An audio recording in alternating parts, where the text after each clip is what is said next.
नमस्कार, ईपे learning app पे आपका स्वागत है।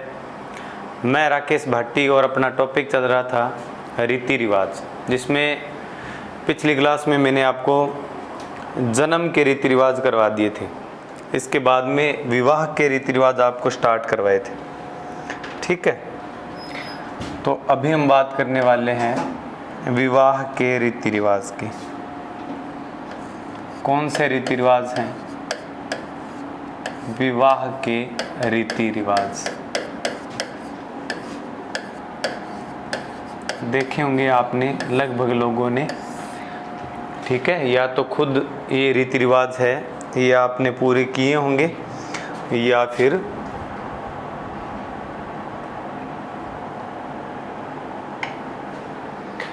ठीक है। अब लाइट आ रही थी, कोई बात नहीं। अब देखो, इसमें एक चीज तो मैंने आपको कराया था, बिचौलिया। मैंने ये बताया था कि मीणा जनजाति में ये जो बिचौला होता है ना, जो रिश्ता करवाता है, उसको बड़ालिया कहते हैं। मीणा जनजाति में इसको क्या कहते हैं? बड़ालिया। इसके बाद में सगाई करवा दी हमने, पीला चावल करवा दिए थे मेरे ख्याल से मैंने आपको। पीला चावल के बाद में बान बैठना करवा दिया आपको। सिंजारा करवा दिया आपको। ये इतनी सारी चीजें करवा दी है ना। सगाई में तो क्या होता है, 1 रुपया प्लस नारियल दे के रिश्ता क्या कर देंगे? पक्का। पीला चावल में क्या होगा? शादी का मुहूर्त तय होना। फिक्स टाइम कर देंगे भाई, इतने बज के इतने मिनट पे फेरे होंगे, इतने बजे निकासी है, सब मुहूर्त तय कर दिया जाता है। और इसमें जो पीला चावल बनाए जाते हैं वो विवाह का जो इनविटेशन कार्ड होता है उसके अंदर रख के और फिर रिश्तेदारों को भेजे जाते हैं। और मैंने ये भी बताया था कि पहला कैलेंडर जो है वो इनविटेशन कार्ड जो है वो किसको भेजा जाएगा? त्रिनेत्र गणेश जी जो रणथंभौर में है उनको। बान बैठना मैंने बताया था आपको कि दूल्हे को पूर्व दिशा में मुंह करके और फिर घी पिलाया जाता है। गणेश जी भगवान की पूजा होती है, इसको विनायक पूजन भी कहते हैं। सिंझारा, जब शादी करनी है और शादी से जस्ट पहले 2-4 महीने पहले या 6 महीने पहले जो तीज आती है ना, सावन तीज। सावन तीज पे लड़के वाले जो होते हैं वो दुल्हन के लिए कपड़े, मिठाइयाँ, कुछ उपहार वगैरह भेजते हैं, उसको क्या बोलते हैं? सिंझारा। क्या बोलते हैं? सिंझारा। और एक चीज़ इसमें और है, लड़की के लिए तो कब भेजेंगे सिंझारा? सिंझारा थोड़ा सा बता देता हूँ। शादी से पहले सावन तीज, ठीक है,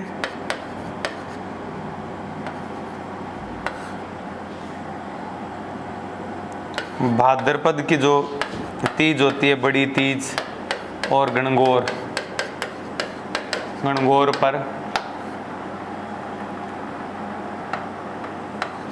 उपहार भेजना। कौन भेजेंगे? ये जो उपहार है गणगौर पर, वर पक्ष द्वारा वधू को क्या भेजना? उपहार।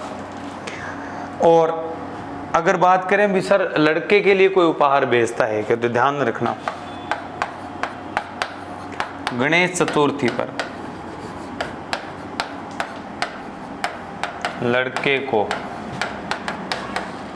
ससुराल से उपहार आते हैं। उपहार आते हैं। सारी चीज़ें यहाँ तक की बातें कंप्लीट हमने कर ली थी। ठीक है, और ये चीज़ें तो आपको नोट ही है। एक चीज़ मैंने एक्स्ट्रा बताई है, गणेश चतुर्थी वाली बात। बाकी चीज़ें सामान्य हैं, कोई दिक्कत नहीं, इसमें कोई तकलीफ़ नहीं है ना किसी प्रकार की। ठीक है, लेनी भी नहीं है तकलीफ आपको। अब इसके बाद में देखो बान तक की बात हमारी पहुंच चुकी है। इसके बाद में हम क्या करेंगे, बान बैठ गया ना, लगभग 5 दिन 7 दिन या 3 दिन पहले बान बैठता है, आंकड़ा विषम संख्या में होना चाहिए बस। इसके बाद में देखो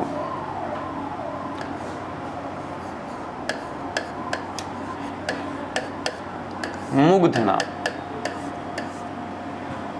कौन सी रस्म है, मूर्धना। मूर्धना में क्या होगा, देखो बान वाले दिन गली में से ईंधन की लकड़ियां चुनना, और इसी पे क्या करेंगे, धान वगैरह बनाएंगे। तो ये जो ईंधन चुनते हैं और इकट्ठा करके लाते हैं गली में से, इसको क्या कहते हैं, मूर्धना। महत्वपूर्ण है ये, आया हुआ प्रश्न है, और जब आया था तो किसी को नहीं आया था, ध्यान रखना, लेकिन आपको आना चाहिए जब ये आए। अब देखो मूर्धना हो गया। मूर्धना के बाद में देखो ये प्रोग्राम कर दिया हमने। एक रस्म है इकताई की, कौन सी है, इकताई। इकताई क्या होती है, देखो शुभ मुहूर्त पर दर्जी द्वारा दुल्हा दुल्हन का क्या लेना, नाप लेना, नाप लेना क्या कहलाएगा, इकताई। क्या कहलाएगा, इकताई।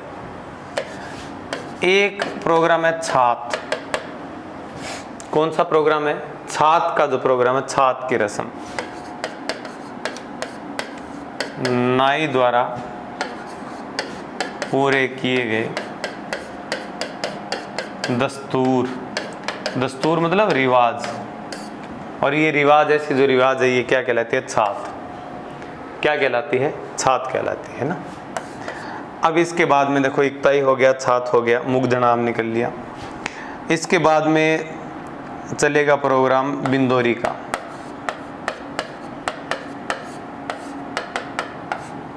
दूल्हा दुल्हन को घोड़ी पे बिठा के और फिर पड़ोस में भोजन के लिए निमंत्रण होता है उनको, वहाँ जाते हैं, सारे खाना वगैरह खा के आते हैं, तो इसको क्या कहते हैं, बिंदोरी। ठीक है, तो देखो घोड़ी पर बैठाकर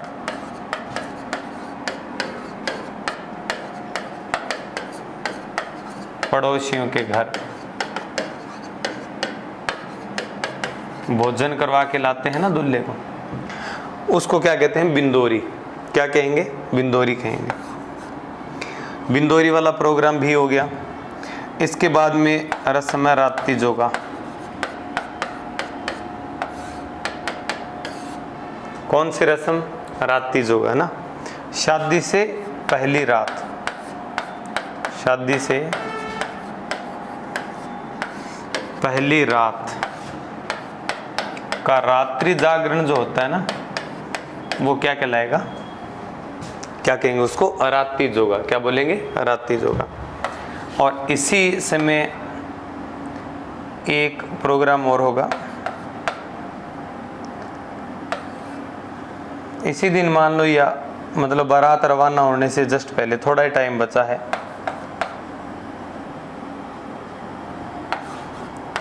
लिखा जाएगा कांकन डोरडा। क्या है, कांकन डोरडा। तो कांकन डोरडा में क्या होगा, देखो हाथ पैर में धातु मोती सीप बांधना, और ये तो बांध दिए कांकन डोरडा, धातु की कोई चीज है, कोई सीप है, कुछ ऐसी डोरी में पिरो के और फिर बांधते हैं। और इसके बाद में बारात वापसी पर खोले जाते हैं। बारात वापसी पे क्या कर दिए जाते हैं, खोले जाते हैं। क्या खोलेंगे, कांकन डोरडा। आई क्या समझ में बातें यहाँ तक, राती जुआ हो गया, अभी रवाना करेंगे थोड़ी देर में। कर लो नोट इसको फटाफट।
हो गया ना, ठीक है। अब देखो इसके बाद में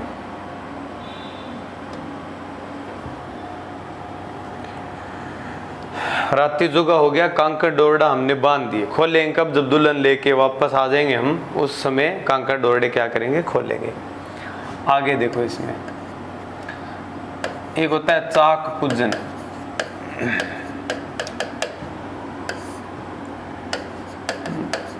महिलाएं कुमार के घर चाक कौन रखता है? कुमार पूजन करती है तथा मटके लाती है, जिन्हें, ये जो मटके लाई है ना, जिन्हें जैगड़ कहते हैं। जैगड़ कहते हैं। जैगड़ मतलब क्या होता है? मटका। ठीक है, तो जैगड़ लिए चाक पूजन हो गया। एक इसमें होगा रौड़ी या थेपड़ी पूजन।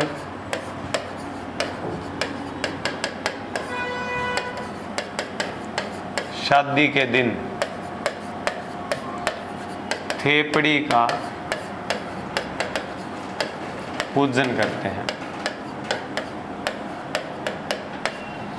थेपड़ी का क्या करते हैं? पूजन करते हैं। शादी के दिन थेपड़ी का पूजन करते हैं। भगवान से यह कामना की जाती है भी भगवान दुल्हन जो हमें दे वो कैसी देना? थेपड़ी जैसी। जैसे थेपड़ी का मतलब ऐसा नहीं होना चाहिए भी सर, थेपड़ी देखी ना आपने,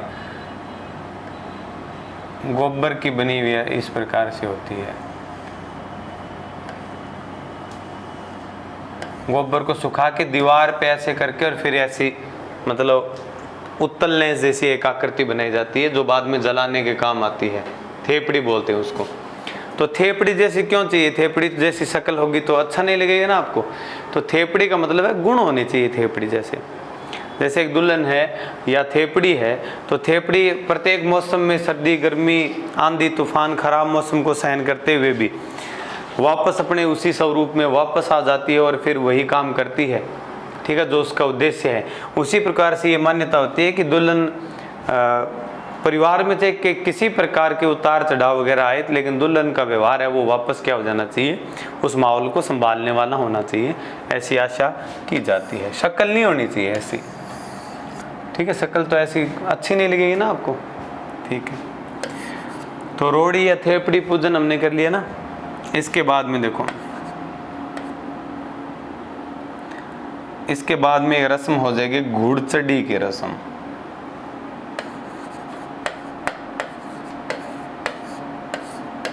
कौन सी रस्म? घुड़चढ़ी। घोड़े पे चढ़ेगा दूल्हा, बस घुड़चढ़ी है। एक भोजन होता है जानोटन नाम का, ये वर पक्ष द्वारा दिया गया भोजन।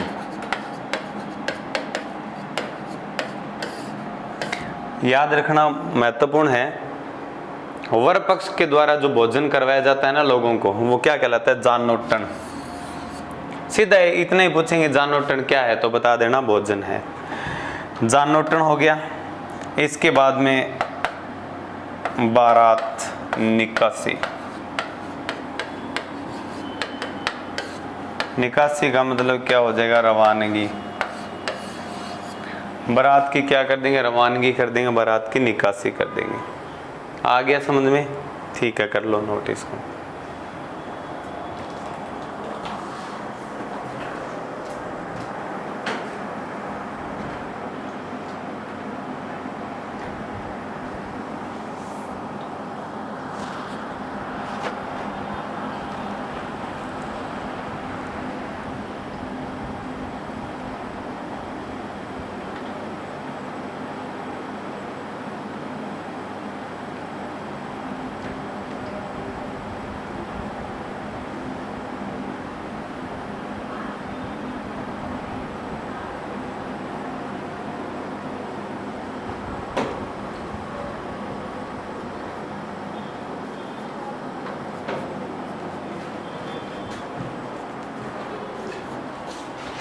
कर लिया?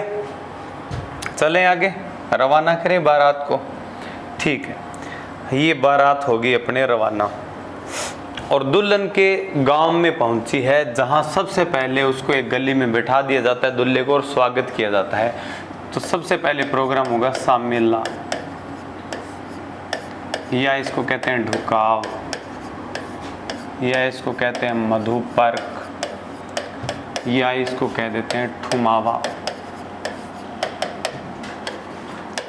तो ये क्या होता है, दूल्हे का स्वागत और दूल्हे का पूजन भी है एक तरीके से। इसमें गीत भी गाए जाएंगे, उन गीतों को शामिला या ढुकाव गीत कहते हैं। तो ये दो क्या हैं, गीत भी हैं और रस्म के नाम भी हो जाएंगे। पहले दुल्हन के घर में पहुंचने से पहले गली में उसको बिठाते हैं और पूजा पाठ वगैरह करते हैं। तो शामिला या ढुकाव हो गया। इसके बाद में दूल्हा जाएगा आगे और फिर एक रस्म है जिसको कहते हैं तोरण। क्या करना, तोरण मारना। पहली बात तो तोरण कैसा होता है देखो आप,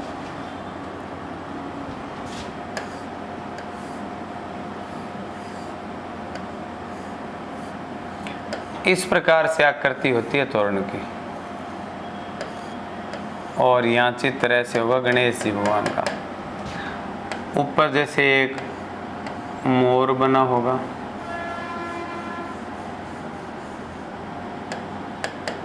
ठीक है, और यहाँ पे तोते बने होंगे। तोते बना रहा हूँ मैं, ठीक है, आपको ऐसे लगे जैसे चींटियाँ बने, चींटियाँ नहीं हैं, तोते हैं, ठीक है। ये तोरण है, लकड़ी की बनी एक आकृति होती है। तो अर्थ क्या होता है इसका, तोरण का अगर शाब्दिक अर्थ देखें ना तो होता है मेन गेट, मुख्य द्वार को ही क्या कहते हैं, तोरण कहते हैं, ठीक है। एक ऐसा मुख्य द्वार जिसके ऊपर तोते बैठे हों, मोर बैठा हो तो बड़ा शुभ माना जाता है। तो तोरण शब्द का अर्थ क्या होता है, मुख्य द्वार। और तोरण मारना विजय का प्रतीक है। तोरण मारना किसका प्रतीक है, विजय का, ठीक है। दूल्हे की आखिरी विजय होती है वो, ठीक है। उसके बाद में सहायक संधियां चलेगी। तो तोरण मारना विजय का क्या हो जाएगा, प्रतीक हो जाएगा। और एक चीज नोट में और ध्यान में रख लेना, एक प्रश्न ये भी आ जाता है तोरण नाम से संबंधित, तोरण दरवाजा नामक प्रवेश द्वार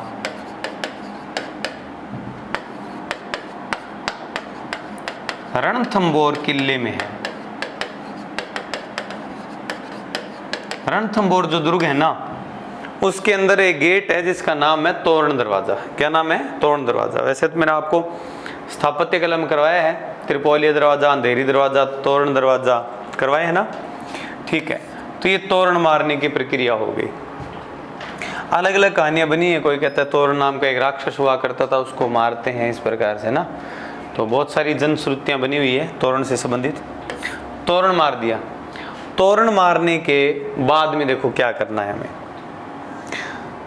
तोरण मारने के बाद में क्या करेंगे, सबसे पहले हमारी आरती उतारी जाएगी, उसको कहते हैं झाला मेला की आरती। कौन सी आरती? झाला मेला की आरती। तो ये सास द्वारा वर की क्या करना? आरती उतारना। सासू द्वारा वर की आरती उतारना क्या कहलाएगा? झाला मेला की आरती। कौन सी आरती है? झाला मेला की आरती। ठीक है, कर लो नोट। और एक और रस्म है यहाँ पे, तिलक लगाएंगे उसको, दही देना। तो सास द्वारा दही व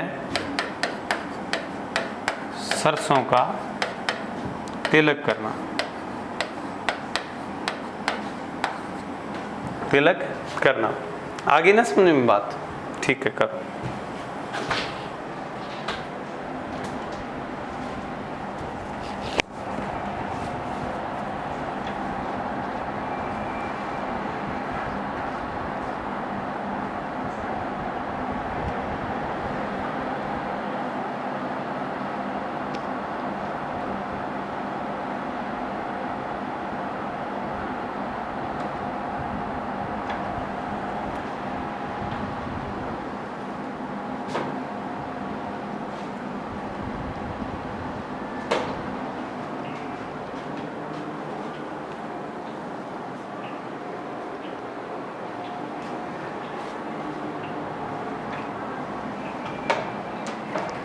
बस मिटा देना इसको। ठीक है, पूरा ध्यान लगा के पढ़ना इस टॉपिक को।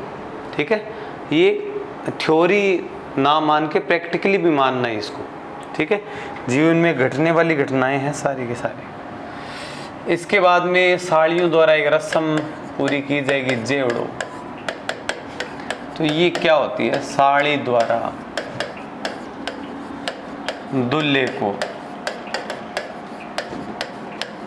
दुपट्टे से खींचना। दुपट्टे से खींचना, ऐसे ऐसे करके 2-3 बार खींचेगी, उसको क्या बोलेंगे? जेवड़ो। एक रस्म होती है कन्यावड़ या अखनाल। कन्यावड़ या अखनाल क्या होता है? देखो, दुल्हन के पिता द्वारा रखा गया व्रत। उस दिन जो व्रत रखा जाता है ना दुल्हन के पिता द्वारा, उसको क्या कहते हैं? कन्यावल या अखनाल कहते हैं।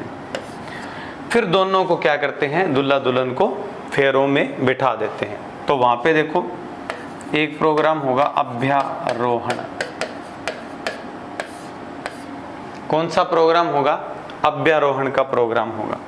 अभ्यारोहण क्या चीज होती है? देखो, दुल्हन का पैर पत्थर पर रखवाकर पति व्रता धर्म के पालन की शपथ दिलवाई जाती है। शपथ दिलवाई जाती है। ठीक है, इसको क्या बोलेंगे? अभ्यारोहण। इसके बाद में एक चीज है गठबंधन। क्या है? गठबंधन। ये क्या होता है? दूल्हा प्लस दुल्हन के कपड़ों का पल्लू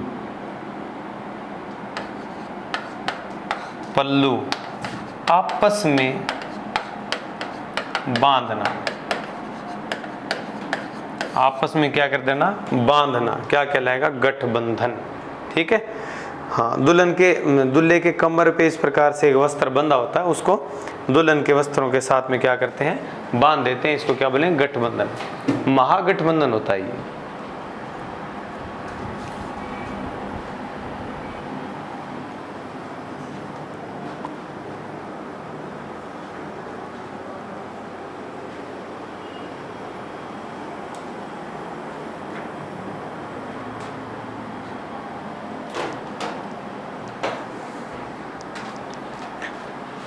हो गया, ठीक है। इसके बाद में एक रस्म है जिसको कहते हैं हथलेवा जोड़ना।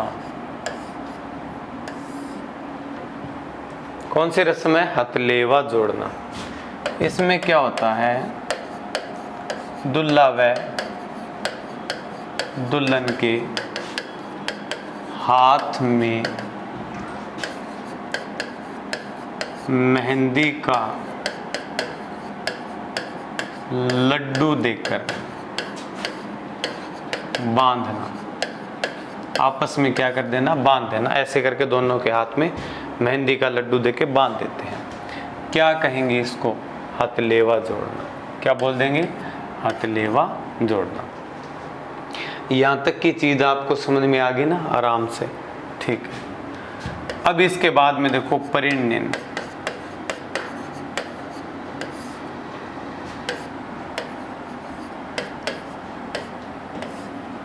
या फेरे। इसमें एक रस्म, जैसे मान लो बात वाली रस्म है ना, वो आपको अन्य रस्मों में मैं करवाऊंगा, ठीक है, बात में लास्ट में करवाऊंगा बात, ठीक है। परिणयन या फेरे, ठीक है, कितने फेरे होते हैं? 4 फेरे लिए जाते हैं। कितने फेरे लिए जाते हैं? हमेशा 4 फेरे लिए जाते हैं, ठीक है। वैसे कहा तो ये जाता है कि फेरे 7 हैं, लेकिन सही में देखें तो फेरे दिए कितने जाते हैं? 4 ही फेरे। बाबू जी को जो मानने वाले भक्त होते हैं ना, वो 3.5 फेरे लेते हैं। बाबू जी को पूजने वाले जो भक्त होते हैं 3.5 फेरे लेते हैं। तो ये बात मैंने लोक देवता टॉपिक में, बाबू जी टॉपिक में मैंने आपको बताई है। 4 फेरे होते हैं, आप ध्यान रखना, ठीक है। हाँ, 3 में दुल्हन आगे रहेगी, 1 में दुल्हा आगे रहेगा, बस। तो चौथे फेरे के बाद में दुल्हन लड़की जो है वो क्या मानी जाती है? पराई मानी जाती है। आगे ना समझ में यहाँ पे, ये तो फेरों का जो दृश्य है वो है सारा। दूसरी साइड क्या हो रहा है, जो साथ में इतने सारे लोग जो, ठीक है, बाराती लेके आए हैं, वो उधर टेंट वाली साइड उन्होंने धावा बोला है, वहां क्या होता है देखो। जिम्मण या जेनवार, तो 4 जिम्मण दिए जाते हैं। 4 प्रकार से भोजन खिलाया जाता है बारात को। फेरों से पहले कुंवारी जान का जिम्मण। जान क्या है यहाँ? जान बारात को कहते हैं, ठीक है। 2 नंबर है फेरों के बाद में, फेरों के बाद में परणी जान का जिम्मण। फिर अगले टाइम के लिए बड़ी जान का जिम्मण। बारात अगर और भी रुक जाए तो बड़ी जान का जिम्मण। तीसरे टाइम तक अगर बारात रुकती है तो। फिर उसके बाद में चौथा और लास्ट भोजन कराया जाता है, जिसको बोलते हैं क्या?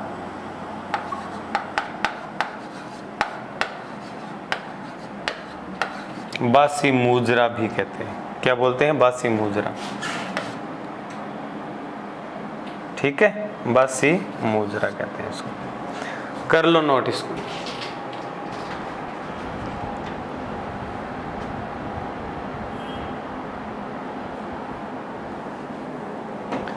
कर लो। बासी मुद्रा या मुकलानी लिख लेना, कोई दिक्कत नहीं। मुकलानी, चलो ठीक है, करो नोट करो, ठीक है। लास्ट में जेनवार तक की चीजें हमने कर ली थी। 4 प्रकार का भोजन आपको बताया था मैंने, थोड़ा सा आपको मैं दोबारा करवा दूं। जेनवार का मतलब होता है जिम्मण।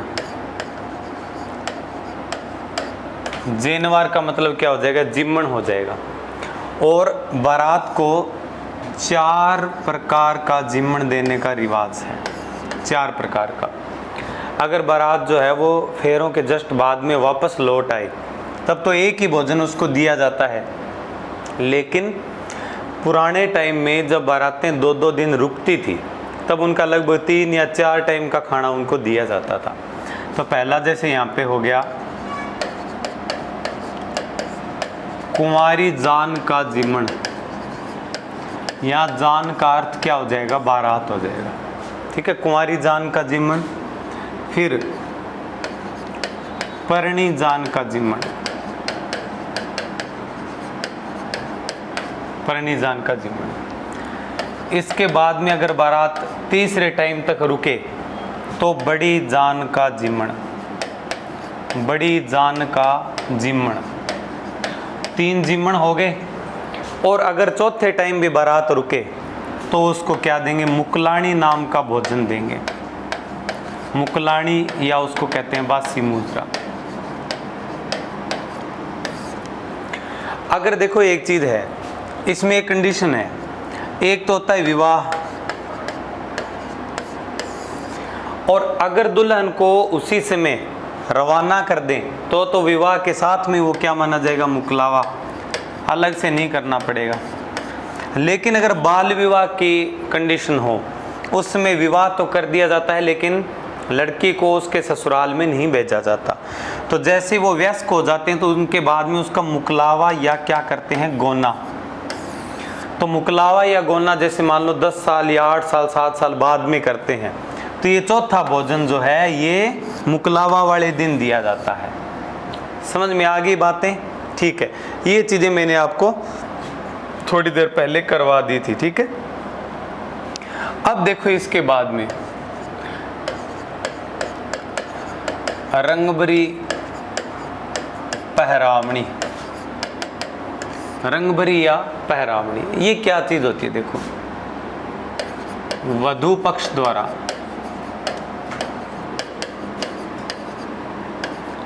वर पक्ष तथा बारातियों को दिए गए उपहार, दिए गए उपहार क्या कहलाएंगे, रंगभरी या फिर पहरावणी कहलाएंगे। अब इसमें गिफ्ट का जो आदान प्रदान रहेगा, जैसे मान लो ये है वधू पक्ष, यहां रहेगा वर पक्ष। ठीक है, यहां देखो, वर पक्ष वधू पक्ष के लिए या वधू के लिए जो गिफ्ट लेके आता है उसको कहते हैं बरी पड़ला। बरी यहाँ पे वस्त्र है, पड़ला यहाँ पे मिठाई है। हो गया। वधू पक्ष द्वारा वर की माता के लिए जो कपड़े वगैरह दिए जाते हैं गिफ्ट में, उनको कहते हैं मामांटा। क्या कहते हैं? मामांटा कहते हैं। ये बात जो है ये आपका 1 नंबर का महत्वपूर्ण प्रश्न बन सकती है कि मामांटा क्या है, आया हुआ प्रश्न है ये। तो ये गिफ्ट का आपस में क्या हो गया, आदान प्रदान हो गया है। ठीक है, ये चीज होगी। अब इसके बाद में देखो आप नेक्स्ट अपने बात करेंगे, फेरे वगैरह कंप्लीट हो गई। इसके बाद में बारातियों को खाना वगैरह दे दिया, उपहार वगैरह दे दिया। एक होता है बरोटी, ठीक है, और एक होता है ओझण। ये वर पक्ष को दिए गए उपहार। वर पक्ष को जो अन्य उपहार देंगे फेरों के बाद में, बरोटी भी कहते हैं, ओझण भी कहते हैं। बरोटी भी कहते हैं और ओझण भी कहते हैं इसको। ठीक है, यहां तक की बातें कर लो नोट आप। उपहार देंगे और साथ में ये कुछ खिलाएंगे भी उनको, तो भोज भी है। ये कर लो नोट इसको।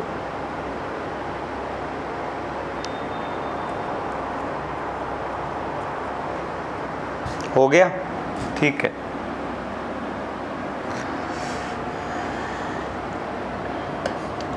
अब इसके बाद में देखो, यहां से बाद में बारात जो है वो वापस अपने घर की ओर क्या हो जाएगी, रवाना हो जाएगी।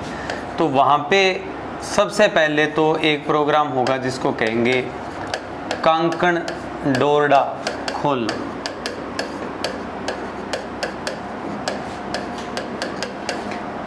कांकण डोरडा विवाह से पहले बांधे थे। कांकण यहाँ पे क्या है, सीमा।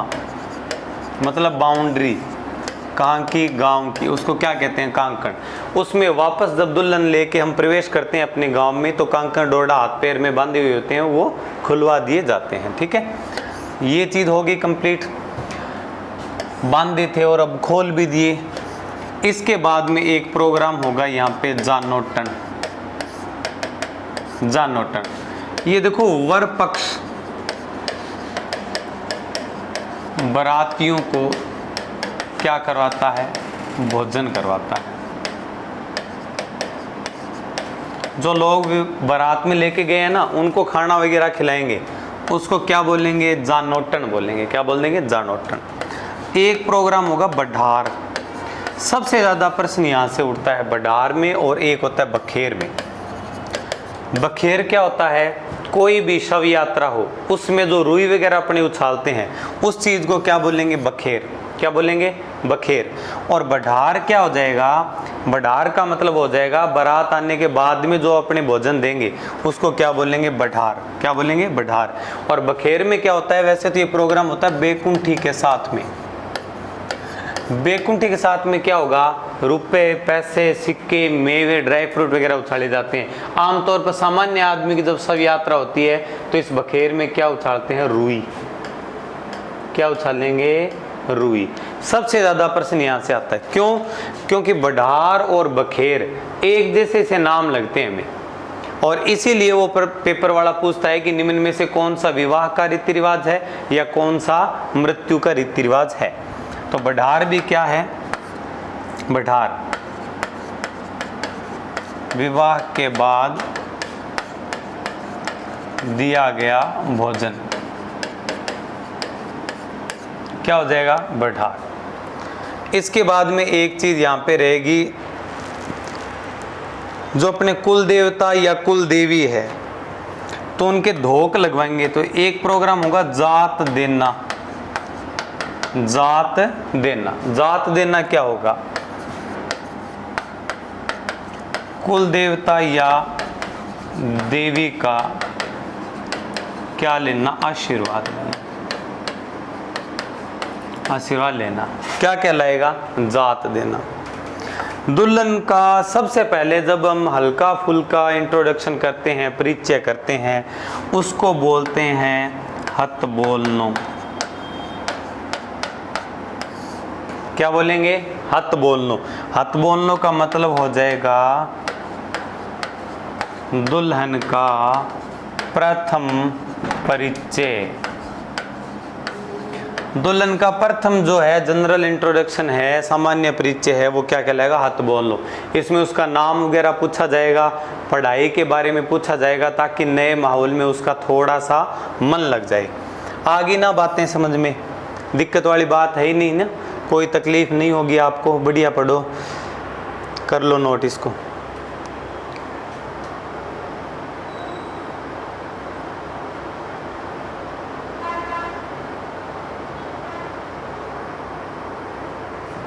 ये चीज़ मैं आपको बताऊंगा मृत्यु के रीति रिवाज में। एक बार यहाँ पे जिक्र आ गया तब बता दिया, ये अलग से आपको लिखवा दूंगा मैं, ठीक है।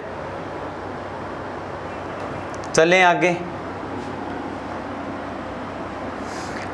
अब इसके बाद में एक प्रोग्राम होगा जिसको कहेंगे साट की खेलना। साट की खेलना, देवर भाभी एक दूसरे को छड़ी से पीटते हैं। छड़ी से क्या करते हैं, पीटते हैं। हंसी मजाक वाला प्रोग्राम है ये, सीरियसली नहीं पीटा जाएगा। देवर भाभी एक दूसरे को छड़ी से पीटते हैं। इस प्रोग्राम को क्या कहेंगे, साट की खेलना। क्या कहेंगे, साट की खेलना। ठीक है, हो गई यहाँ तक की चीज़ें। हाँ, ये विवाह के रीति रिवाजों में और कोई ज़्यादा विशेष बातें बची नहीं है हमारे पास में। राजपुरोहित समाज के अंदर एक प्रोग्राम होता है छिक्की नाम का, ठीक है। ये अलग अलग समाज से संबंधित प्रश्न वगैरह बन जाएंगे, वो अलग चीज़ें हैं। 60 की तक की चीज़ें हो जाएगी। जात देना हो ही गया आपने, ठीक है, और बडार, जानोटन, बखेर, ये चीज़ें मैंने आपको करवा दी है। ठीक है, ये एक नाम और लिख लेना। ठीक है, हाँ, कर लिया नोट? ठीक है, हाँ, एक चलो लिख लो यहाँ पे, हीरावणी, दुल्हन का प्रथम कलेवा। दुल्हन को सबसे पहले हल्का फुल्का नाश्ता देंगे, वो क्या हो जाएगी? हीरावणी। क्या हो जाएगी? हीरावणी हो जाएगी। अब आगे ना समझ में बात, ये सारे रीति रिवाज अपने क्या हो गए? विवाह वाले कंप्लीट हो गए यहाँ पे। इसके अलावा आपको इस टॉपिक के नोट्स मिलेंगे और उस नोट्स में कुछ और महत्वपूर्ण जानकारियाँ, ठीक है, जिनका फिलहाल जिनमें से प्रश्न आने की संभावनाएं नहीं बनती है, लेकिन फिर भी आपके पास में मटेरियल पूरा होना चाहिए। ठीक है, जब ये सारी चीज़ें पढ़ लो तो इसको अन्य छोटी मोटी बातें और पढ़ लेना इससे संबंधित। ठीक है, वो सारी चीज़ें आपको नोट्स के रूप में, PDF के रूप में उपलब्ध करवा दी जाएगी। ठीक है, चलो मृत्यु वाले पढ़ लेते हैं अब अपने। ठीक है, मृत्यु के रीति रिवाज पढ़ेंगे अपने। किसके? मृत्यु के रीति रिवाज। मृत्यु के जो रीति रिवाज हम पढ़ने वाले हैं, उसमें सबसे पहले जब कोई व्यक्ति मरता है तो उसके घर अपने क्या करते हैं? सांत्वना देने जाते हैं, उसको कहते हैं सांतरवाड़ा। तो मृतक के घर रखी गई शोक सभा, मृतक के घर रखी गई शोक सभा क्या कहलाएगी? सांतरवाड़ा। रट्टा नहीं मारना है, सीधा सीधा अर्थ है। सांत्वना देने जाओगे तो इस क्रिया को क्या कहेंगे? सांतरवाड़ा कहेंगे। इसके बाद में देखो क्या होगा, मृतक का जो घर है, एक चीज मैं और बता दूं, सामान्य अगर कोई आदमी मर जाता है तो उसके बाद आने वाला पहला बड़ा त्योहार हम नहीं मनाते, लेकिन अगर किसी व्यक्ति की मृत्यु बड़े त्योहार के दिन हो जाए, मान लो दीपावली के दिन किसी आदमी की मृत्यु हो गई, तो वो दीपावली का त्योहार आप अपने जीवन में कभी नहीं मनाओगे। अगर मनाओगे तो उसके लिए एक शर्त है, अगर आपके घर में जैसे मान लो कोई आदमी है, उसकी डेथ हो गई दीपावली के दिन, और ये बात है मान लो 2015 की मान लो, इसके बाद में आप ये दीपावली कभी नहीं मनाओगे। एक ही कंडीशन है, मान लो बहुत सारे साल बीत गए और 2050 आ गया और सन 2050 में आपके घर पे दीपावली के दिन किसी नन्हे बालक का जन्म हो गया, तो उसके बाद से आप दीपावली मनाना प्रारंभ कर सकते हो। इसी प्रक्रिया को क्या कहेंगे दोस्तों? ओंख कहेंगे। क्या बोलेंगे इसको? ओंख बोलेंगे। ठीक है, अब देखो जरूरी नहीं कि ऐसा कॉम्बिनेशन बैठे। दीपावली से कई बार ऐसा हो जाता है, दीपावली से एक दिन पहले बालक हो गया, ठीक है, दूसरे दिन हो गया, तीसरे दिन हो गया, या 2 दिन पहले हो गया, दीपावली को नहीं हो रहा बालक, तो इसका मतलब इसका हमने एक तोड़ निकाल लिया है। और वो तोड़ क्या है कि अगर कोई बिल्ली, कुत्ता, गाय, भैंस, ये भी घर के मेंबर माने जाते हैं, इन्होंने भी अगर कोई बच्चे को जन्म दे दिया है ना दीपावली के दिन, तब से आप दीपावली मनाना क्या कर सकते हो? स्टार्ट कर सकते हो। तो ओंख आपके समझ में आ गया ना। सुआ आपको मैंने बताया था, ठीक है, सुआ अलग चीज होती है, बच्चे के जन्म से संबंधित है। ओंख में आप देखो क्या लिखेंगे हम कि अगर त्योहार के दिन किसी की मृत्यु हो जाए तो वह त्योहार हम तब तक नहीं मनाते, तब तक नहीं मनाते। कब तक नहीं मनाते? जब तक कि घर में किसी नए जीव का जन्म न हो जाए, जन्म न हो जाए। तो ये ओंख की प्रक्रिया है और मुझे पूरी उम्मीद है कि आपको ये आसान सी बात समझ में आई होगी। ठीक है, ये रहेगा ओंख। अब इसके बाद में शव जो है वो घर पे पड़ा है आंगन में, सबसे पहले क्या काम करोगे, देखो उसके जो पुत्र है, पौत्र है या पड़पोत्र है, उनका अपने मुंडन करेंगे और उस मुंडन को कहते हैं भद्दर होना। क्या कहेंगे उसको, भद्दर होना। अगर जन्म के बाद तीसरे साल पहली बार बालक का मुंडन करवाएं, मुंडन का मतलब तो यहाँ क्या हो जाएगा, अपने ये बोल देते हैं उसको, रोड बोल देते हैं ना, तो उस मुंडन को तो क्या बोलेंगे, जड़ुल्ला। दादा दादी के मरने के बाद जो मुंडन होगा उसको क्या बोलेंगे, भद्दर। क्या हो जाएगा, भद्दर होना। तो ये भद्दर होना नाम या मुंडन लिखा है तो आपको समझ में आ गया होगा ना, आगे डिटेल लिखने की कोई जरूरत नहीं है। इतनी आसान चीजें भी इतना सीरियस लेके नहीं पढ़ोगे आप ना। मुंडन हो गया, मुंडन के बाद में देखो क्या काम करेंगे। एक तो सामान्य आदमी के तो अपने अर्थ ही लेके जाते हैं, लेकिन अगर प्रभावशाली आदमी है, कोई धार्मिक आदमी है, तो उसकी निकालते हैं बैकुंठी। क्या निकालते हैं, उसकी बैकुंठी निकालते हैं। ठीक है, तो देखो मुंडन हो गया, यहां से अपने क्या काम करेंगे, शव यात्रा को लेके जाएंगे। तो 2 आदमी आगे रहेंगे और 2 आदमी पीछे रहेंगे अर्थी पे। ठीक है, अब इसमें भी अलग अलग जो ब्राह्मण होते हैं उनकी अलग अलग राय होती है। जैसे मान लो शमशान इधर है, कुछ लोग तो कहते हैं ऐसे लेके जाना चाहिए उसे, और कुछ लोग कहते हैं कि शव को ऐसे लेके जाना चाहिए। लेकिन मैं बता दूं सही रिवाज क्या है। आदमी जब जन्म लेता है तो सबसे पहले वो सिर की तरफ से इस दुनिया में आता है, सिर की तरफ से आएगा वो। और शास्त्रों में ये बताया गया है कि अगर सिर वाली साइड से दुनिया में आ रहा है ना, तो दुनिया से जाएगा तो पैर वाली साइड करके जाएगा। इसका मतलब ये तरीका आपका गलत है, आपको ऐसे लेके जाना है इसको। समझ गए ना बात। अब क्या होगा, घर से आप शव को लेके गए, शमशान घाट से जस्ट पहले जो चौराहा आता है उसमें आप अर्थी की दिशा बदलोगे, उसको बोलेंगे आधेटा। क्या बोलेंगे, आधेटा। मतलब शमशान से पहले चौराहे पर अर्थी की दिशा बदलना, अर्थी की दिशा बदलना। दिशा का मतलब क्या हो जाएगा, अर्थी को नहीं घुमाएंगे।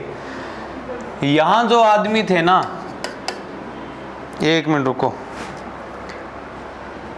ये जो गलत आदमी ले जा रहे हैं ना, इसको अपने मिटा देते हैं पहले, ऐसे नहीं लेके जाना पहली बात तो। अब देखो ऐसे लेके जाते हैं अपने इसको, ठीक है, शव को। पीछे वाले 2 आदमी आगे आ जाएंगे, आगे वाले 2 आदमी पीछे चले जाएंगे। इसी को क्या बोलेंगे, आधेटा। क्या बोलेंगे, आधेटा। और अर्थी को उठाने वाले जो आदमी है ना, इनको कहते हैं कांधिए। अर्थी को कंधा देने वाले आदमी क्या कहलाएंगे, कांधिए कहलाएंगे। ये आप बात ध्यान में रखना। और अगर नाम आ जाए कांधिया है, अगर नाम कांगिया आ जाए तो याद रखना, बिल्लों में जो मृत्यु भोज दिया जाता है उसको कहते हैं कांगिया। कांगिया में क्या होता है, अपने क्या करते, सामान्य लोग क्या करते हैं, जलेबी खिलाते हैं, ये दलिया प्लस मांस खिलाएंगे। क्या खिलाएंगे, दलिया प्लस मांस खिलाते हैं, इसको क्या बोलेंगे, कांगिया। और ये आदिवासियों का क्या है, मृत्यु भोज है। कांगिया, मेक, गे है, ये कई नाम हो जाएंगे जो आदिवासियों में अभी थोड़ी देर बाद में आपको बताने वाला हूं मैं। ठीक है, इतनी बातें समझ में आ गई, कोई तकलीफ नहीं है ना आपको। ठीक है, बिना तकलीफ के नोट करो ये।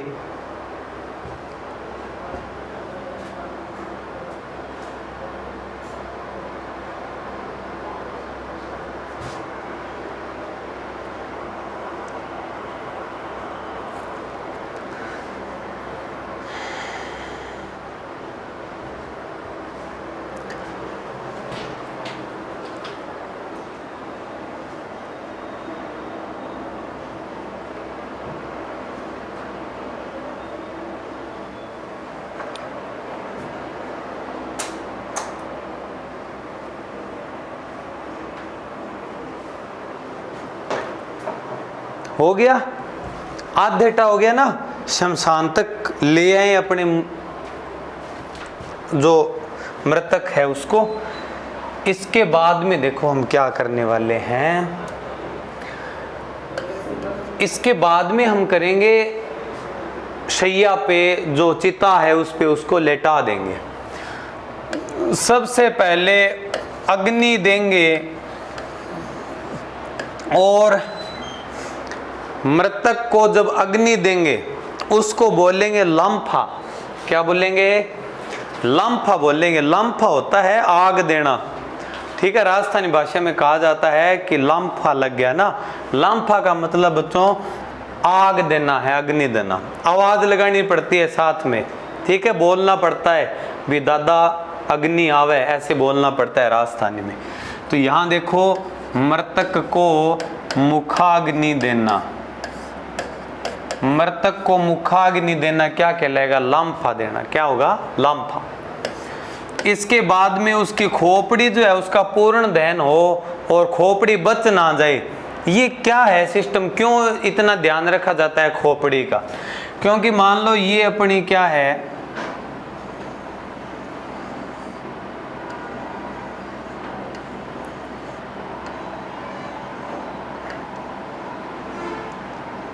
ये अपनी खोपड़ी है और आपको पता होगा कि जबड़े की जो हड्डी होती है ना वो सबसे मजबूत हड्डी मानी जाती है। मजबूत हड्डियों में कौन सी मानी जाती है? जबड़े की हड्डी मानी जाती है, फेसियल की जो हड्डियां। और शरीर का मजबूत तत्व आपसे पूछे तो दांतों का ऊपरी आवरण होता है जिसको कहते हैं इनेमल, ठीक है, इनेमल कहते हैं उसको। अब ये खोपड़ी अगर बच जाए तो लोग इसका प्रयोग किस में करेंगे? टोना, टोटका, तंत्र, मंत्र, है ना। इस खोपड़ी के ऊपर वो तांत्रिक लोग जो है वो क्या करते हैं? टोना टोटका करने लगते हैं, ठीक है। जैसे मनचाही नौकरी पाए, सौतन से छुटकारा, है ना, और वशीकरण, इस प्रकार की चीजें करने लगते हैं। तो तांत्रिक लोगों के हाथ में ना जाए खोपड़ी, इसलिए उसकी क्या करते हैं? अपने कपाल क्रिया करते हैं। तो कपाल क्रिया में क्या होता है? मृतक का सिर फोड़कर उसमें क्या करना? घी डालना। सिर फोड़कर उसमें क्या डालना? घी। सिर वैसे नहीं फोड़ेंगे जैसा आप समझ रहे हो, एक डंडा होगा उससे खोपड़ी को थोड़ा सा हिला देंगे, ठीक है, और उसके बीच में जब दरार सी हो जाएगी तो उसके अंदर अपने डंडी लगा हुआ लोटा होगा उससे क्या कर देंगे? घी डाल देंगे। तो इसी क्रिया को क्या बोलेंगे? कपाल क्रिया। क्या बोल देंगे? लम्फा दे दिया, कपाल क्रिया हो गई। अब वहां से रवाना होंगे वापस रवाना होंगे तो कुएं के ऊपर स्नान करके और फिर मृतक के घर जाएंगे। तब जो बैठक होगी ना उस बैठक को कहेंगे पानीवाड़ा। क्या बोलेंगे? पानीवाड़ा। तो कुएं पर स्नान करके, कुएं पर स्नान करके मृतक के घर रखी गई शोक सभा, पानीवाड़ा वगैरह कर दिया ना। समझ में आ गई? इतनी सारी चीजें करो फटाफट नोट।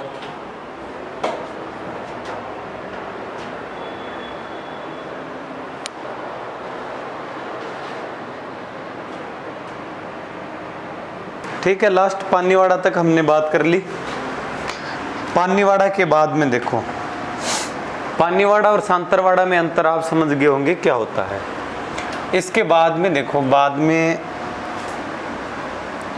और बहुत सारी ज़रूरी चीज़ें है हमारे पास में जिनके बारे में हम बात करने वाले हैं। ऊँख आपको मैंने करवाया था, सांत्वना भी दे दी इनको, भद्दर भी हो गया, कपाल क्रिया भी हो गई। अब इसके बाद में देखो,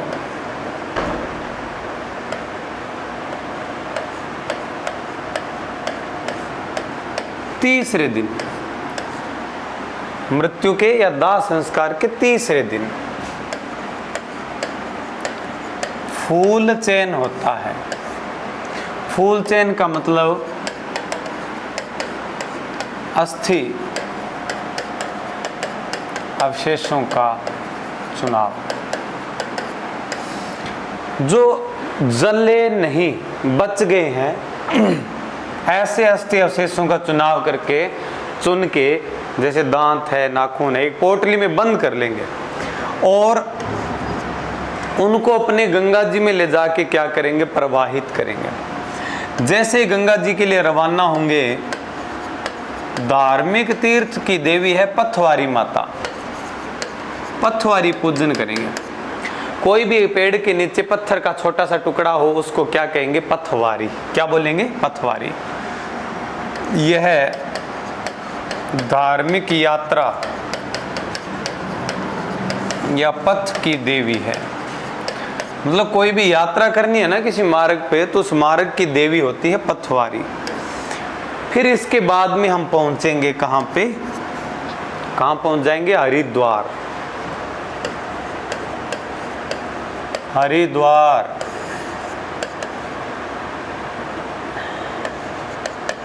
गंगा की शाखा है भागीरथी।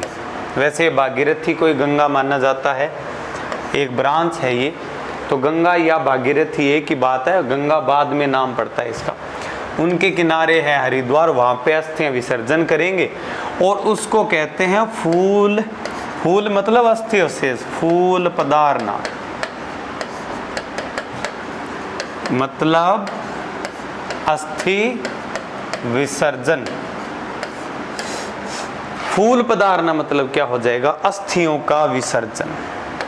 अस्थि विसर्जन के बाद में करते हैं गंगाजली नाम का प्रोग्राम। देखो, गंगाजली का मतलब होता है अस्थि विसर्जन के बाद किया गया भोजन। अस्थि विसर्जन के बाद किया गया भोजन क्या कहलाएगा, गंगाजली। यहीं पे पिंडदान करते हैं। एक जौ का पिंड होता है, उसको गंगा में क्या करते हैं, विसर्जन करते हैं। गंगा में क्या करते हैं, विसर्जन करते हैं। समझ में आ गई पिंडदान तक की चीजें, ठीक है। इसके बाद में वहां से हम क्या हो जाएंगे, रवाना, वापस आएंगे गांव में। और 12 दिन बाद में 12वां ओसर या मोसर। ध्यान देना, बस सबसे महत्वपूर्ण जरूरी बात है ये। एक तो इसमें नाम आएगा ओसर, एक नाम आएगा जोसर। तो 12वां ओसर मोसर तो एक ही बात है। जोसर क्या होता है ये भी बताने वाला हूं। तो ओसर क्या होता है, मृत्यु के बाद रखा गया प्रीति भोज। 12वें दिन जो प्रीति भोज रखा जाता है, रिश्तेदारों को भोजन वगैरह खिलाते हैं, उसको ओसर मोसर कहेंगे। क्या बोलेंगे उसको, ओसर मोसर।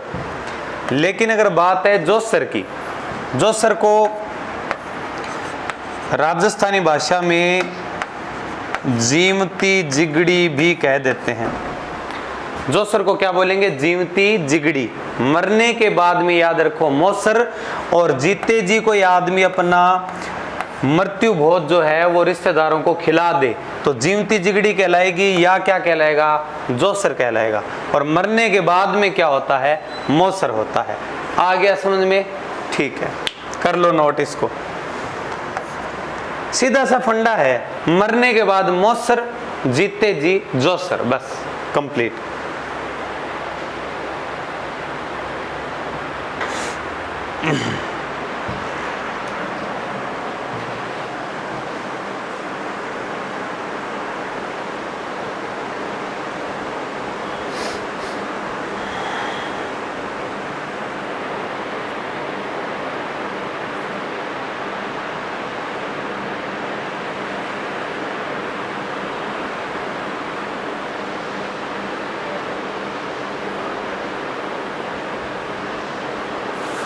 हो गया, शाबाश। देखो आगे चलते हैं। ओसर मोसर जोसर कर दिया ना हमने कंप्लीट। ठीक है, चलो जोसर की डेफिनेशन और लिखवा दूं आपको।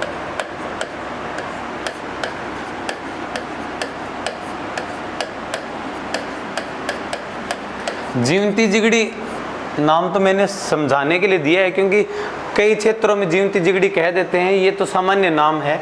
कल्चर की भाषा में इसको जोसर ही कहा जाएगा। तो देखो, जीवित व्यक्ति द्वारा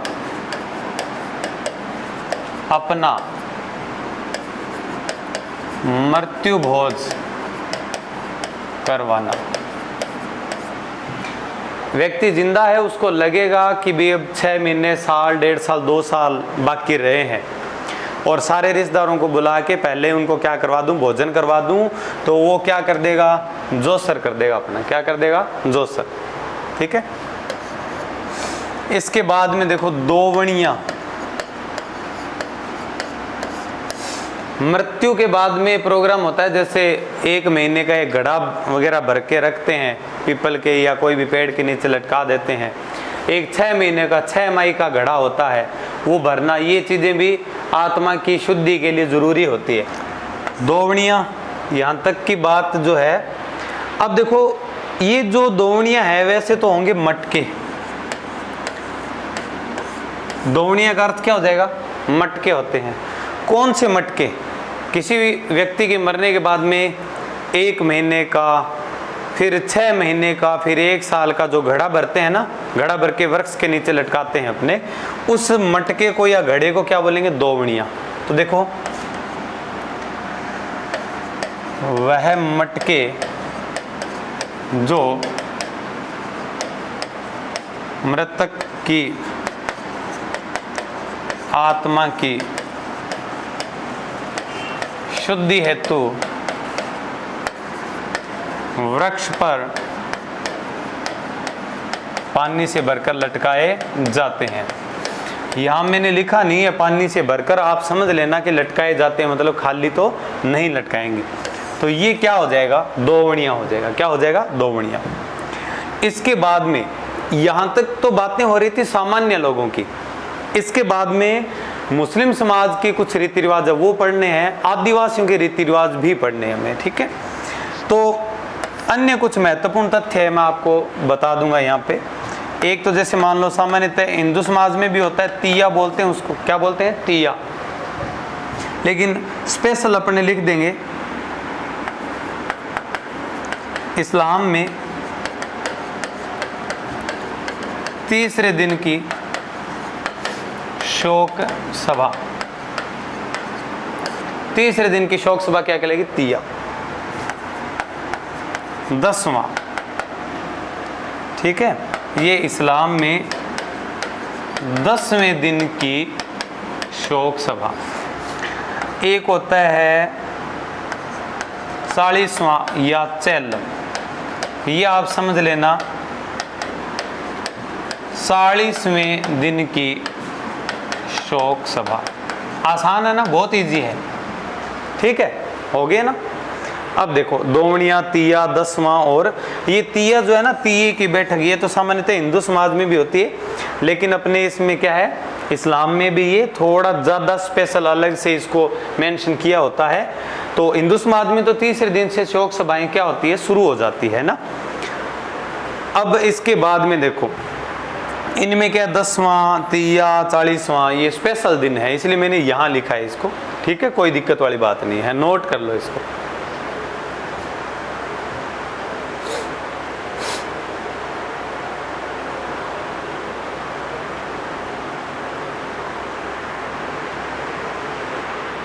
कर लिए नोट, ठीक है। अब इसके बाद में देखो, हाँ, एक चीज तो और ध्यान में रखना कि पश्चिम दिशा में इस्लाम का सबसे पवित्र धार्मिक स्थल है, जिसको अपने मक्का मदीना बोलते हैं। तो एक तो वो जो दिशा है उसमें कुछ सामान्य रीति रिवाज है, उसकी तरफ पैर करके नहीं सोता कोई भी मुसलमान आदमी है, ये कुछ सामान्य बातें हैं। और उस दिशा को किबला कहते हैं, ध्यान रखना, ये भी रीति रिवाज में आ जाएगा, किबला।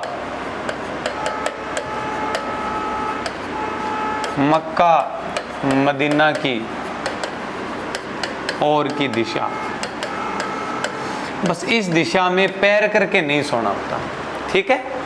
किबला हो गया, सामान्य बात मैंने आपको बता दी, कोई ज़्यादा इतनी महत्वपूर्ण नहीं है, लेकिन फिर भी आप ध्यान रखो नॉलेज के लिए। इस्लाम के बारे में बातें हो गई है, ठीक है। इसके बाद में देखो आदिवासियों के कुछ रीति रिवाज और है, जिसमें कांगिया मेक गे है, कांगिया मेक गे है, ये आदिवासी मृत्यु भोज के प्रकार हैं। आदिवासी मृत्यु भोज के प्रकार है कांगिया मेक गे है, ठीक है। कांगिया में क्या होता है, स्पेशली दलिया और मांस होता है। क्या खिलाएंगे, दलिया प्लस मांस। समझ में आ गई ना बातें।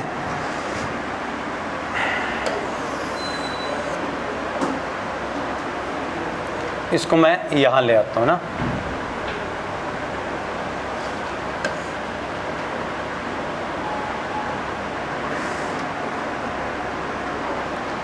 ये आप थोड़ा सा ध्यान में रखना नॉलेज के लिए, बस ऐसे। इसके बाद में एक प्रक्रिया है मोताना। कौन सी प्रक्रिया रहेगी, मोताना। मोताना में क्या होता है, किसी व्यक्ति की अगर किसी भी दुर्घटना में मृत्यु हो गई है तो वह जो उसके परिवारजन हैं वो क्या करते हैं, अपने रिश्तेदारों से उस मुआवजे के रूप में एक बड़ी राशि जो है वो वसूल करते हैं। तो रिश्तेदारों में आपस में लड़ाइयाँ भी होती है, मामला जो है वो पुलिस तक या कोर्ट तक चला जाता है, खून खराब होता है, इसलिए इस प्रथा पे रोक लगा दी गई है। लेकिन फिर भी ये प्रथा आदिवासी समाज में प्रचलित है। तो मोताना क्या होता है, शॉर्ट में लिख दूं मैं, मृत्यु का मुआवजा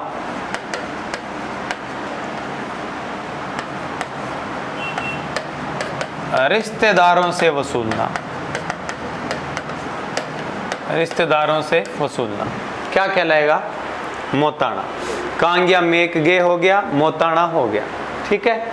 आगे ना बात समझ में, ठीक है। ये चीजें नोट कर लो एक बार। फिर कुछ सामान्य रीति रिवाज आपको और पढ़ाऊंगा मैं।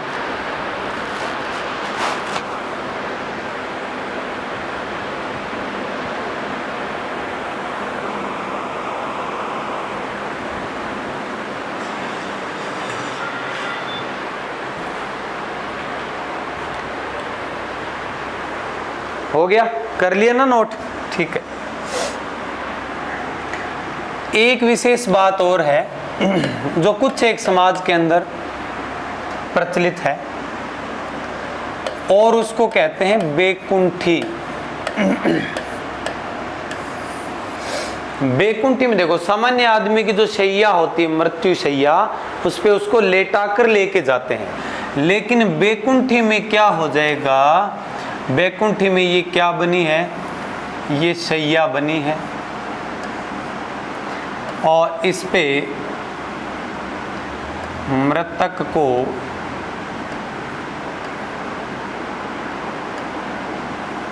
इस प्रकार से बैठाकर लेके जाएंगे, ठीक है।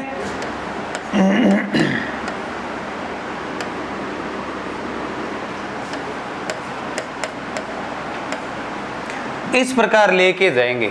इस चीज को क्या कहेंगे, बेकुंठी। क्या बोलेंगे, बेकुंठी। तो बेकुंठी में एक शर्त है। वैसे तो जैसे मान लो सांसी समाज, स्वामी समाज में भी है, ठीक है। ये दो तीन एक समाज ऐसे हैं जिनमें ये लगभग अनिवार्य रूप से निकालते हैं। सांसी समाज में तो पक्का ही निकालते हैं बेकुंठी। लेकिन इसका एक नियम है, ठीक है। कोई भी धार्मिक या सामाजिक प्रतिष्ठित व्यक्ति या कोई भामाशा टाइप का व्यक्ति हो, दानदाता टाइप का, या कोई संपन्न व्यक्ति कि बैकुंठी निकाली जाती है, निकाली जाती है। सामान्य कोई भी आदमी मरेगा ना तो वो जाएगा स्वर्ग में। ये क्या है? स्वर्ग है। सामान्य कोई व्यक्ति मरेगा तो स्वर्ग में जाएगा, ठीक है, जहां अच्छी व्यवस्थाएं होती है। इसके अंदर ही एक अलग से सुंदर सा एक धाम बना है। ऐसी मान्यताएं हैं, धार्मिक मान्यताएं, मैं मेरी तरफ से नहीं बता रहा आपको। अलग से कोई धाम बना है जिसको कहते हैं बैकुंठ धाम। तो ये कहते हैं कि स्वर्ग में भी ये लोग, ऐसे लोग जो होते हैं वो क्या करते हैं, मरने के बाद में थोड़ा सा स्पेशल व्यवस्था में रहते हैं, ऐसा माना गया है। बैकुंठी किन की निकालेंगे ये समझ में आ गया। कुछ जाति विशेष, समाज विशेष के लोग भी निकालते, किस प्रकार से निकालेंगे ये चीज भी। अब ये जो बैकुंठी जब जैसे निकालेंगे ना अपने, तो इसके आगे क्या करेंगे, एक मेट या चटाई बिछाते जाते हैं और उस पे जो पुत्र है, पौत्र है, वो लेट लेट के शमशान तक प्रणाम करते जाएंगे। उसको कहते हैं दंडोत प्रणाम है वो, इसको कहते हैं दंडोत।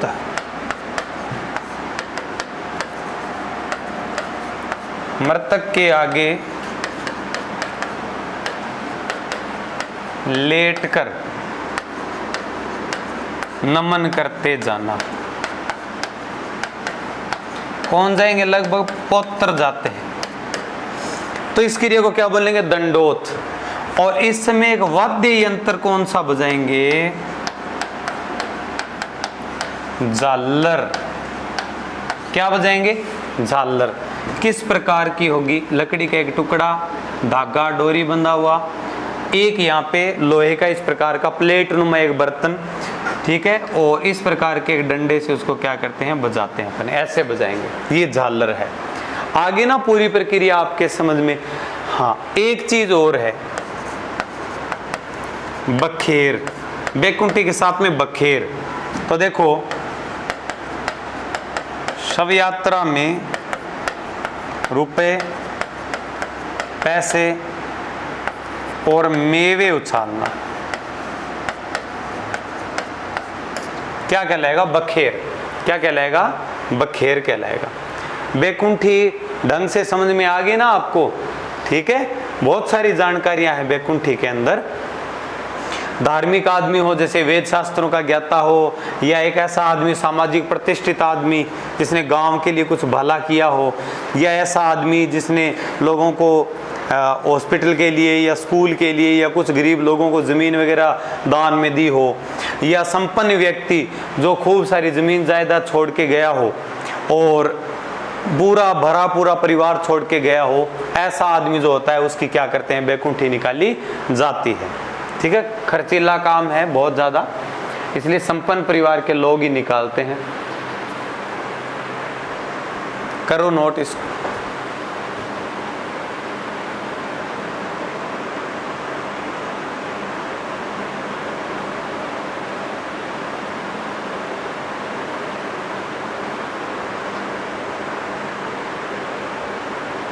हो गया? ठीक है। अब देखो, इसके बाद में कुछ सामान्य चीजें और रह जाएगी। जैसे मान लो ये मृत्यु तक की बातें हमने कंप्लीट कर ली ना, मृत्यु में लगभग इसी प्रकार की सारी चीजें रहेगी। अब इसके बाद में देखो अन्य रीति रिवाज।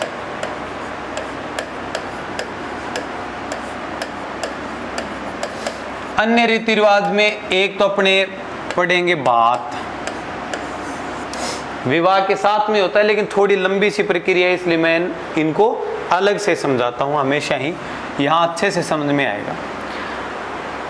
जिन बच्चों की शादी है उनकी माँ अपने पीहर जाती है और उनको भात भरने के लिए, ठीक है, आमंत्रित करती है भी आप इनवाइट हो, आप आना और इस प्रकार से आप भात का आयोजन करवाना।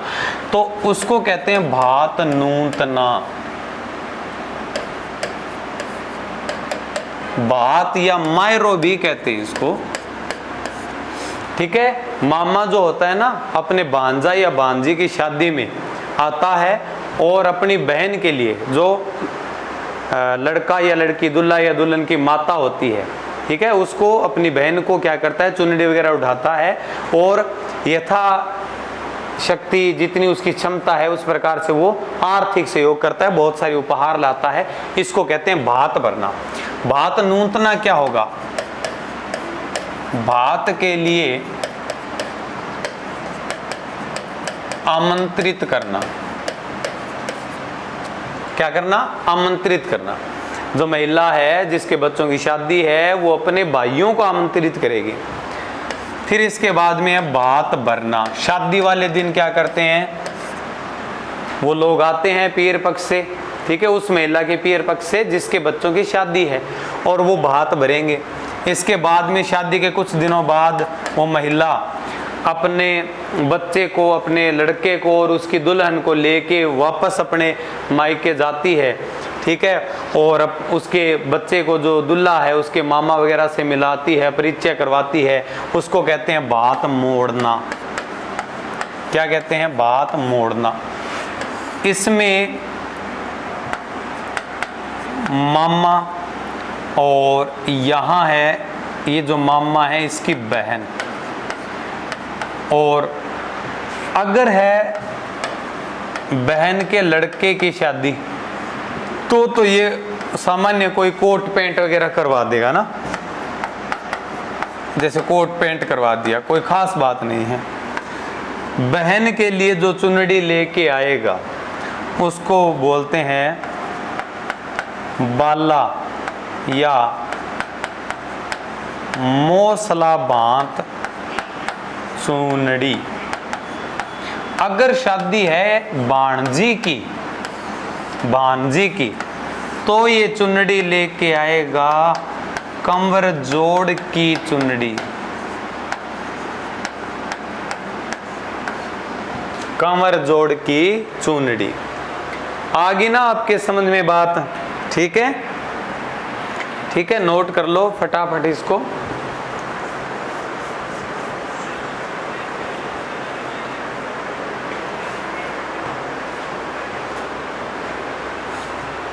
हो गया ना? ठीक है।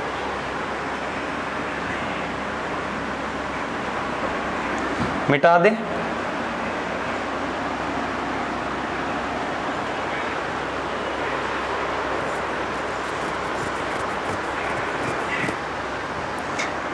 इसके अलावा एक बात और आप ध्यान में रख लेना, आदिवासियों के रीति रिवाज जो है, जैसे मान लो जनजातियां जब करवाई जाएगी वहाँ बहुत सारे रीति रिवाज अलग से आ जाते हैं ना, वो वहाँ पे और करवाऊंगा मैं आपको कुछ चीज़ें।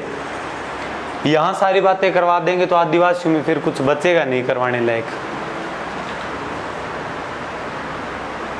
ठीक है,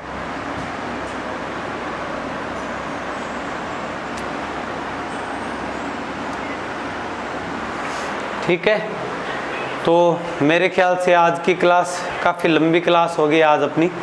आज की क्लास में इतना बहुत है, बहुत सारी चीज़ें मैंने पूरी बारीकी के साथ आपको समझाई है, और नेक्स्ट वीडियो में अपने एक नए टॉपिक के साथ मिलेंगे। और एक आधी छोटी मोटी बात अगर हो, जैसे मान लो न्यांगड़, आप सारी जानते हो ना न्यांगड़, तो ये होता है गृह प्रवेश कार्यक्रम। घर का मुहूर्त होता है ना, तो उसमें क्या करवाते हैं? न्यांगड़ करवाते हैं, नांगड़ बोल देते हैं। ये अलग से कुछ रीति रिवाजों में आ जाएगा, ठीक है।